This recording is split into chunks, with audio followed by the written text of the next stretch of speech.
This is the video about verbs that I have referred to in several of my other translation videos. In this video, I'm going to present 4 tenses, what's commonly called tenses in Koine Greek. And the way I present them, you'll see that it's actually a combination of tense and aspect. I don't want to get too technical, so I'm just going to give you the information and then talk about it a little bit. So the 4 tenses that I'm going to talk about here are the present tense, the future tense, imperfect, and aorist. The chart that is up now shows that these 4 tenses are a result of 4 combinations of a 2x2 grid. And across the top we have present verb endings and then past verb endings.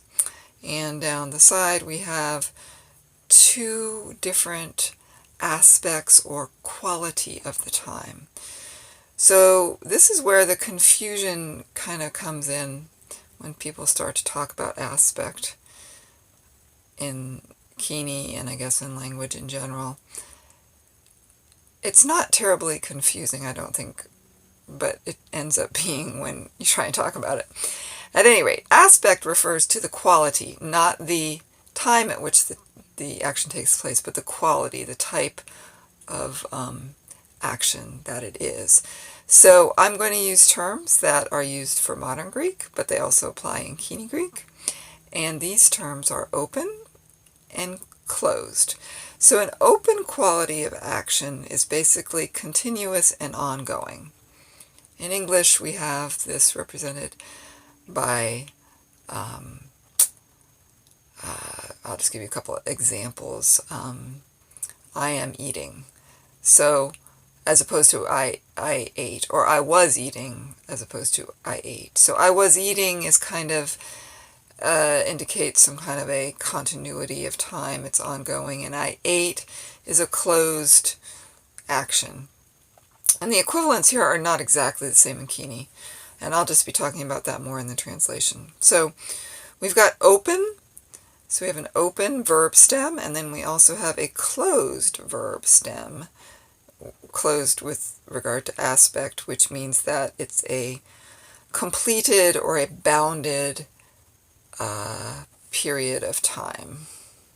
So an example of this in English might be something like, I'll see you tomorrow.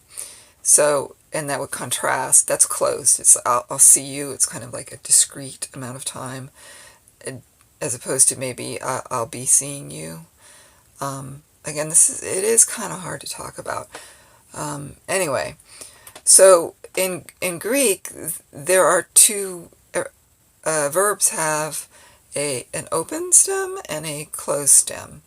And whether the stem is open or closed gives you information about what type of quality, what the quality of the action is. Is it ongoing, or that would be open, or is it bounded, and that would be closed.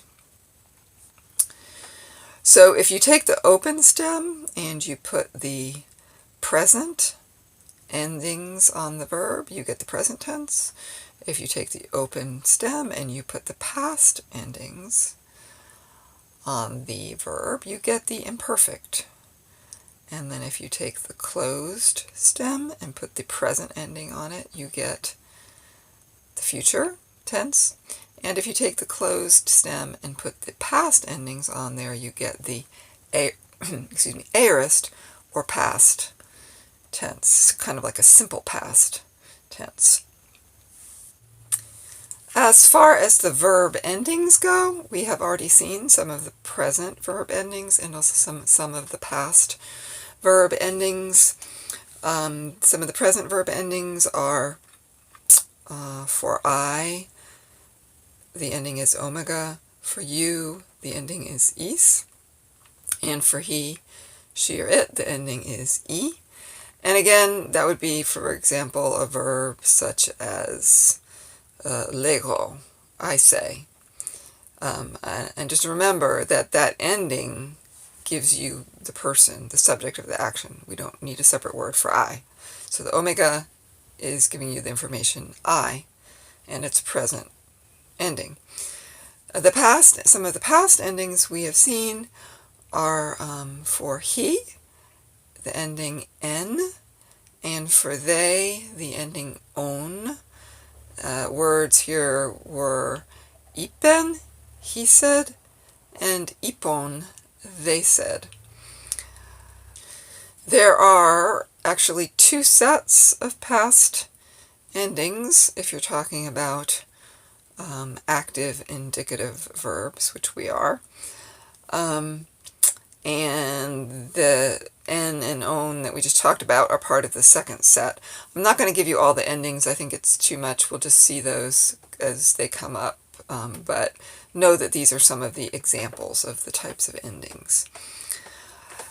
And just as a general comment, I kind of alluded to this earlier, but tense, in other words, the time, so like, is it now, is it sometime in the future, is it sometime in the past? The tense and the aspect, the quality of the time, is difficult to untangle in any given language. So I think that's where the difficulty in talking about it comes from. So it's difficult to untangle in English, it's difficult to untangle in Koine. Modern Greek actually has a pretty straightforward way of communicating this, which is probably why I'm using the presentation that I am here for Koine. A quick historical note about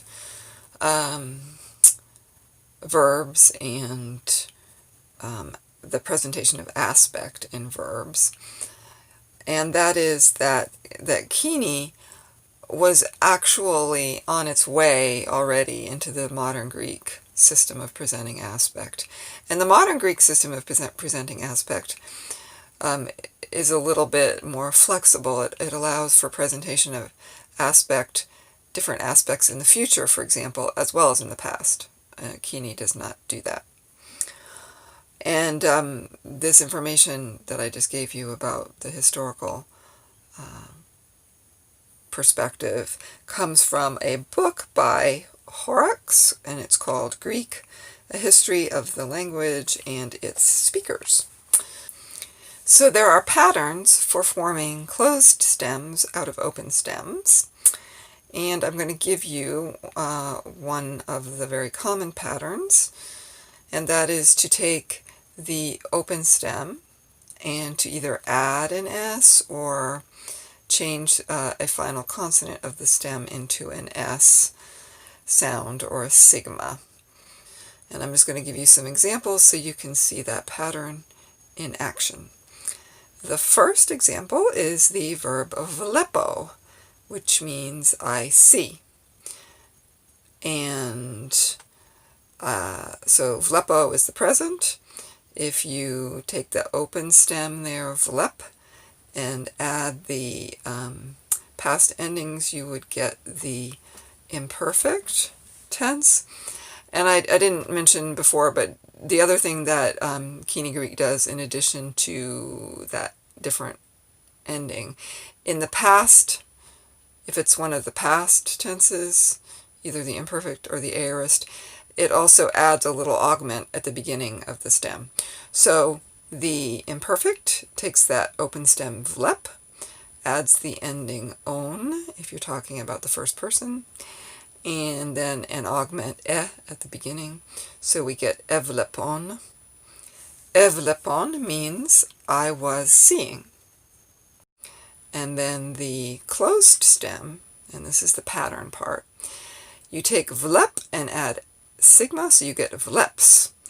And it looks like more of a change in Koine because in English that's just an additional letter, but in Koine the actual character changes from a P to a Psi. But if you listen, you'll hear that it's just the P sound of P plus the sigma gives you the Psi sound, or the Psi character. So we have the closed stem vleps with the present ending to give us the future tense. So vlepso is I will see.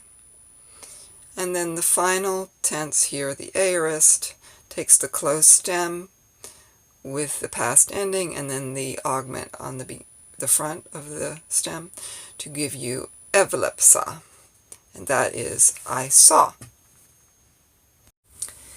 You may have noticed that the present endings used on the open and closed stems, or the present ending for the first person, is the same on the open and closed stem. It is omega. And you may have also noticed that the past ending used on the open and closed stem is different for the imperfect and the aorist. It's on for one and a for the other. Now, and this may also have seemed to detract from the simplicity of the pattern, but that ending is really the most different for the first person, for I. As I mentioned before, there are two sets of past endings, and they're pretty similar. The main difference is actually in the first person. So if I were to show you all of them here, you would see that they're pretty similar. For you, for he, for we, for you plural, and for they, the two past endings are very similar. So just a little note there, and again, this will come up more in the translations. And a quick historical note, those two sets of past endings actually in Koine Greek are on their way to merging into just one set. So modern Greek just has the one set, and this basically the two sets of past endings got kind of crunched into one set. So they take some endings from the first set, some endings from the second set of past endings, and this was going on and happened during about the first 300 years after Christ. And again, my source there is Horrocks, the book I mentioned before, Greek, A History of the Language and Its Speakers. The next example is ktizo, I create. That's the open stem with the present endings, the open stem with the past ending, and the augment gives us ektizon, I was creating. Future is the closed stem. So here the zeta actually changes to sigma. So the closed stem is ktis. So you take the closed stem with the present ending, you get ktiso, I will create, that's future. And then the aorist is also the closed stem but with the past ending, and the augment giving us ektisa, and that is I created. The next example is the verb agorazo, which means I buy. To get the imperfect tense, we take the closed stem there, and we add the vowel augment at the beginning and the past ending on the end to get igorazon, and that means I was buying. To get the closed stem for this verb, the zeta changes to sigma, so the closed stem is agoras, and with the present ending on there we get agorazo, which means I will buy. And then if we take the closed stem and put the vowel augment at on the beginning and the past ending, we get igorasa, which means I bought. The next example is the verb baptizo, which means I baptize. So to get the imperfect, we take that open stem, put the vowel augment on the beginning and then the ending on the end, and we get evaptizon, which means I was baptizing. The closed stem for this verb again, the zeta becomes a sigma. So the closed stem is vaptis, and if you put the present ending on there, you get vaptizo, which is future, I will baptize. And then to get the aorist, we use the closed stem again with the vowel augment at the beginning and the past ending, and we get evaptisa, which means I baptized. The final example is the verb akuo, which means I hear. So to get the imperfect, we do the same thing again. We just take that open stem, put the little addition on the front and the end, and we get ikuon, which means I was hearing. And then to get the future, we take the closed stem. Now here the closed stem, we just add an S to the open stem. So the closed stem is acus. The future then is akuso. It's the closed stem with the present ending. And then the simple past, or aorist, is formed with the closed stem again, the vowel augment, and the ending to give us ikusa, which is I heard. One more thing which I haven't said as I've been forming these, but you've probably noticed, is that there is a shift in the accent as well. So in the two past tenses, the imperfect and the aorist, the accent shifts back a syllable earlier in the word. To summarize, of the verbs that I have presented here in this video, vlepo and akuo both add a sigma to the end of the open stem to get the closed stem, and the verbs ktizo, agorazo, vaptizo, in these verbs the zeta changes into a sigma. And this pattern with the sigma is the regular way to form the closed stem. Now, of course, there will also be irregular verbs, and we will just talk about these as they come up. 4 of the 5 example verbs in this video, vlepo, agorazo, vaptizo, and akuo, mean the same in modern Greek as they do in Koine. And also the closed stems are formed the same way in modern Greek as in Koine. However, the specifics of the other tense formations are not exactly the same in modern Greek as they are in Koine.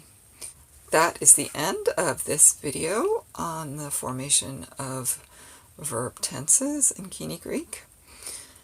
The next video will be back to translations as we continue to translate passages from the New Testament in Greek.